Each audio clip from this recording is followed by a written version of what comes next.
تمام تعریفیں خدائے بزرگ و برتر کے لیے، درود و سلام محمد و آل محمد کے لیے۔ عزیز طلباء و طالبات، السلام علیکم۔ علم کا مقدر عمل سے جڑا ہوا ہے، اسی لیے جو صاحب علم ہے وہ عمل کرتا ہے۔ یہ قول لیا ہے ہم نے نہج البلاغہ سے۔ اور آئیے آج ہم اپنے سبق کی طرف چلتے ہیں۔ اردو کی کتاب کی پہلی نظم ہم اس کے 3 شعر کر چکے ہیں، اور آج ہم شعر نمبر 4 کے لیے آمادہ ہوں گے۔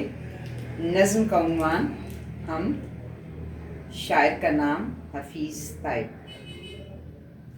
شعر نمبر 4 ہے: کس کے لیے سرود صبا ہے چمن چمن، کس کے لیے نمود ضیا ہے افق افق۔ مشکل الفاظ کے معنی دیکھیے۔ سرود، گیت، نغمہ، صبا، صبح کی ہوا، چمن، باغ، نمود، ظاہر ہونا، ضیا، روشنی۔ عزیز طلباء و طالبات، یہ تھے مشکل الفاظ کے معنی۔ اور آئیے اب ہم شعر نمبر 4 کے مفہوم کی طرف چلتے ہیں۔ صبح کی ٹھنڈی ہوا اللہ تعالیٰ کی تعریف میں گنگناتی ہے، اور افق سے ابھرنے والی روشنی کی کرنیں اسی کی شان و عظمت کو ظاہر کرتی ہیں۔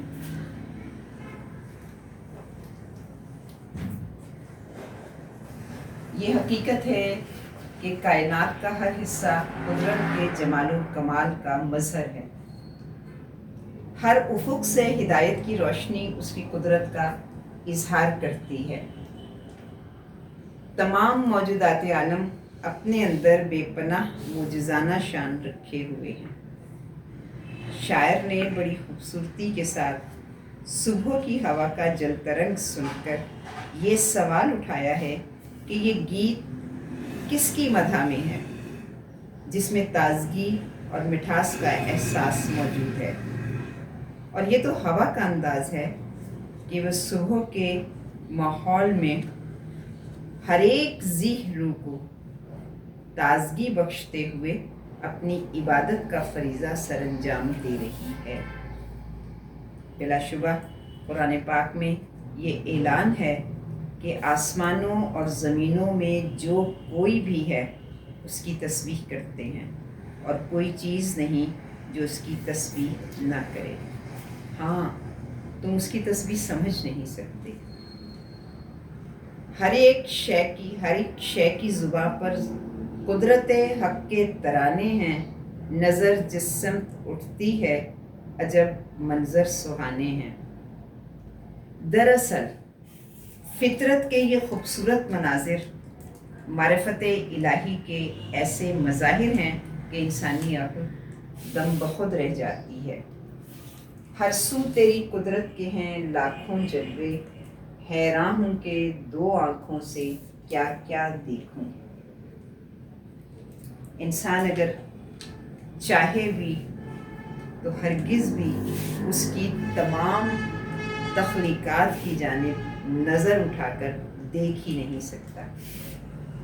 دوسرے مصرعے میں نمود ضیا یعنی روشنی کا ظاہر ہونا، رات کی تاریکی کا سینہ چاک کر کے سورج جب اپنی بساط کرنوں کی صورت میں پوری دنیا پر پھیلا کر روشن اور منور کر دیتا ہے ہر گوشے کو، تو زندگی جیسے رواں دواں ہو جاتی ہے۔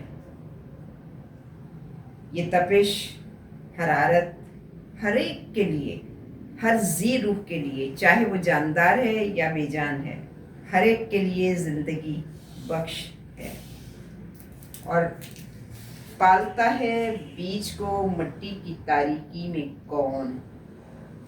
کون دریاؤں کی موجوں سے اٹھاتا ہے سحاب بمعنی بادل، کہ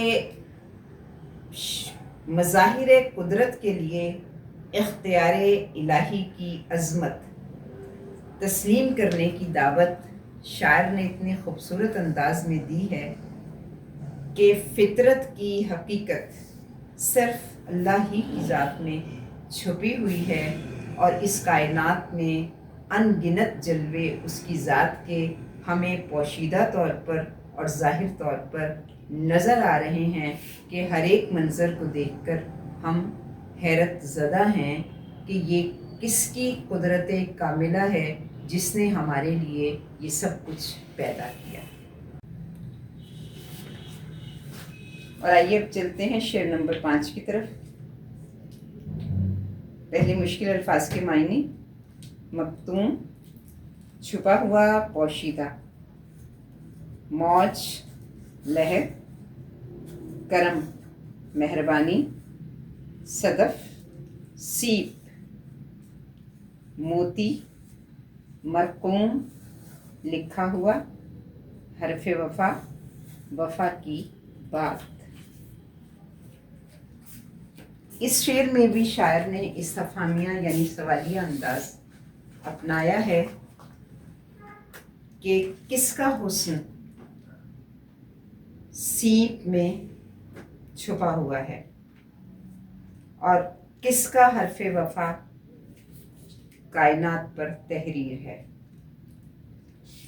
ہم دیکھتے ہیں کہ صرف اور صرف پروردگار عالم کی عظمت، بزرگی اور برتری اور شان و شوکت اور جاہ و جلال ہی ہمیں اس کائنات کے ذرے ذرے میں نظر آتا ہے۔ سیپ میں موتی کا حسن خدا کے فضل و کرم کی لہر سے چھپا ہوا ہے، اور اس کا حرف وفا یعنی وعدہ وفا کائنات کے ذرے ذرے میں تحریر ہے۔ پروردگار عالم کی لاتعداد نعمتیں اتنی فراوانی کے ساتھ اس دنیا پر برس رہی ہیں کہ انسان کے لیے اس کا دیکھنا تو بہت دور کی بات ہے، شمار کرنا بھی ممکن نہیں۔ یہاں شاعر نے پہلے مصرعے میں صدف کی مثال سے یہ بات بتلائی ہے کہ بارش کا ایک قطرہ سیپ کے منہ میں چلا جائے تو خدا کی قدرت کاملہ سے وہ موتی میں تبدیل ہو جاتا ہے۔ سیپ سمندروں میں ایک باریک چھوٹا کیڑا ہے، اور اس کے منہ میں اگر بارش کا ایک قطرہ چلا جائے تو وہ بہت ایک طویل عرصے کے بعد وہ قطرہ موتی میں تبدیل ہو جاتا ہے۔ تو یہ کس کی شان کی بدولت ایسا ممکن ہے، کس کی قوت ہے، کس کی طاقت ہے جو ایک قطرے کو موتی میں تبدیل کرنے پر اختیار رکھتا ہے۔ اسی طرح جو کچھ ہماری نظروں سے پوشیدہ ہے، سینکڑوں عجائبات دنیا ہیں کہ ہم انہیں دیکھ نہیں سکتے۔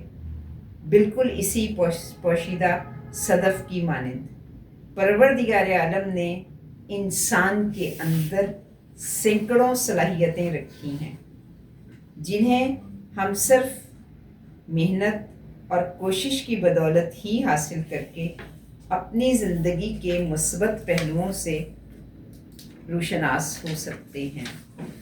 گویا ہر انسان میں ایک جوہر ایسا موجود ہے جس کو پالش کر کے وہ موتی کی طرح سے نکھار سکتا ہے، تاکہ اپنی صلاحیتوں کو بروئے کار لاتے ہوئے دنیا کے معاملات میں پروردگار عالم کی معرفت حاصل کر سکے۔ یہ خدا کا لطف و کرم ہے۔ اسی طرح دوسرے مصرعے میں شاعر کہتا ہے کہ پوشیدہ موتی کی طرح کائنات کے ہر گوشے میں اس کا پیغام وفا لکھا ہوا ملتا ہے۔ اس پیغام وفا کو ہم اس طرح محسوس کر سکتے ہیں، یعنی پروردگار عالم نے اپنے بندوں سے جو وعدہ کر رکھا ہے کہ وہ اپنے بندوں پر ہر وقت، ہر لمحہ مہربان ہے، وہ ہمارا خالق ہے، ہمارا مالک ہے، ہمارا رازق ہے، اور دنیا میں ہماری ضرورت کی ہر شے اس نے مہیا کر دی ہے۔ ہم دیکھ سکتے ہیں کہ سورج کی روشنی، پانی کی فراوانی اگر نہ ہو تو لمحہ بھر کے لیے سوچئے زندگی کا تصور بھی محال ہو جائے گا۔ یہی وعدہ وفائی ہے اپنے بندوں پر کرم و بخشش اور عطا و سخا کی، کہ کائنات کے ذرے ذرے میں اس کی موج کرم پنہاں ہے، جو ہمہ وقت انسان کو عطا پر عطا کرتی چلی جا رہی ہے۔ بے شک اللہ کا وعدہ برحق ہے۔ پہنچتا ہے ہر ایک مہکش کے آگے دور جام اس کا، کسی کو تشنہ لب رکھتا نہیں ہے لطف عام اس کا۔ آئیے اب ہم چلتے ہیں شعر نمبر 6 کی طرف۔ کس کی طلب میں اہل محبت ہیں داغ داغ، کس کی ادا سے حشر بپا ہے افق افق۔ مشکل الفاظ کے معنی: طلب، چاہت، اہل محبت، محبت کرنے والے، داغ داغ، دکھ یا مصیبت، ادا، انداز، حشر برپا ہونا، ہنگامہ ہونا۔ اس شعر میں بھی شاعر نے استفہامیہ انداز اختیار کیا ہے اور پروردگار عالم کی شان بیان کرتے ہوئے وہ یہ کہہ رہا ہے کہ محبوب حقیقی کی چاہت میں عشق حقیقی کرنے والے صدمہ برداشت کر رہے ہیں، اور وہ کون سی ہستی ہے جس کے انداز و اطوار کی جلوہ گری سے ساری دنیا میں حشر برپا ہے۔ وہ خالق و مالک ہے، وہ رازق ہے، اس کی ہر مخلوق اپنے خالق کی شکر گزار اور احسان مند ہوتی ہے، اور جوں جوں خدا کی مہربانیاں، اس کی عنایات بندوں پر کھلتی چلی جاتی ہیں تو علم و عرفان کی رمجھم برسات سے عاشقان الہی اپنے دلوں میں نرمی محسوس کرتے ہیں۔ گویا عاشق کے دل میں اس کی چاہت، محبوب حقیقی کی چاہت، ان موجودات دنیا کو دیکھ کر بڑھتی چلی جاتی ہے کہ وہ عظیم قدرت جس نے اس پوری کائنات کو بنایا ہے، اس کی شان و عظمت کیا ہے، اس کی ذات و صفات کی نشانیاں پردوں میں ہونے کے باوجود نظروں کے سامنے آ جاتی ہیں۔ لاکھ پردوں میں وہ ہے بے پردہ، 100 نشانوں میں بے نشان وہ ہے۔